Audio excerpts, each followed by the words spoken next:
C'est quand même incroyable de penser que certaines des connaissances médicales les plus anciennes de l'humanité sont en fait toujours utilisées aujourd'hui.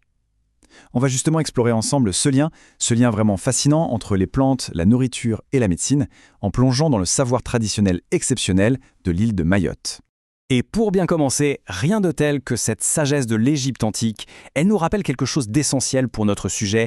La vraie connaissance, ça demande de l'humilité. Il faut savoir écouter, que ce soit un grand savant ou tout simplement la nature elle-même. Parce que oui, cette idée que les plantes sont au cœur de notre bien-être, ce n'est pas du tout une mode passagère. Loin de là. En réalité, c'est probablement l'une des plus vieilles sciences de toute l'humanité. Alors, regardez ça, c'est le Papyrus Ebers. C'est tout simplement l'un des plus anciens textes médicaux du monde.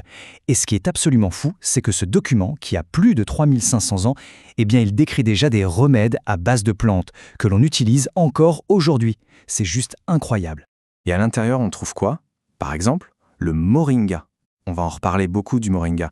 Il était déjà utilisé à l'époque des pharaons pour traiter la toux ou des problèmes de peau. C'est bien la preuve que cette pharmacie naturelle, elle traverse vraiment les âges sans prendre une ride. Alors justement, cet héritage ancien, il n'a pas du tout disparu. Au contraire, il est bien vivant. Et pour le voir, on va faire un petit saut dans l'océan Indien, direction la fascinante île de Mayotte. Là-bas, une association qui s'appelle Avapam a pris sur elle une mission vraiment cruciale, documenter tout ce savoir dans un livre. Et ce livre, c'est Plantes alimentaires et médicinales de Mayotte. Mais pourquoi c'était si urgent ? Avec l'urbanisation, la mondialisation, les auteurs ont vu une vraie rupture se créer. Le savoir des anciens, il était en train de se perdre. Les jeunes ne reconnaissaient plus les plantes. Alors leur mission, c'était ça, créer un pont, documenter cette sagesse pour la transmettre aux générations futures. Et tout ça, ça nous ramène à un principe de base, un principe fondamental qu'on connaît tous, celui d'Hippocrate, que ton aliment soit ta seule médecine. C'est vraiment cette idée qui va guider toute la première partie de leur travail. Parce qu'à Mayotte, cette phrase, ce n'est pas juste une belle citation.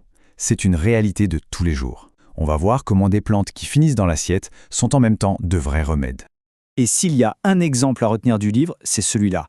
Le moringa, ou muvéjange, comme on l'appelle là-bas, c'est simple, ses bienfaits sont tellement incroyables qu'on le surnomme carrément l'arbre de vie. Et ce n'est pas pour rien. Alors là, pour se faire une idée concrète, regardez ce graphique. C'est simple. À poids égal, les feuilles de moringa ont plus de vitamine C que les oranges, plus de vitamine A que les carottes, et plus de potassium que les bananes. C'est ce qu'on appelle une super plante, une véritable centrale nutritionnelle. Mais attendez, ce n'est pas tout. Le moringa, il contient aussi plus de protéines que le lait, plus de fer que les épinards, et cerise sur le gâteau, ces grains peuvent même servir à purifier l'eau. C'est juste une ressource hallucinante. Bon, on a vu l'aspect nourriture, mais le livre va bien plus loin. Il nous plonge dans la pharmacie traditionnelle, avec un système très précis, très sophistiqué de préparation des plantes pour un usage purement médicinal. Parce que pour bien extraire les bienfaits d'une plante, tout est une question de méthode. C'est un vrai savoir-faire.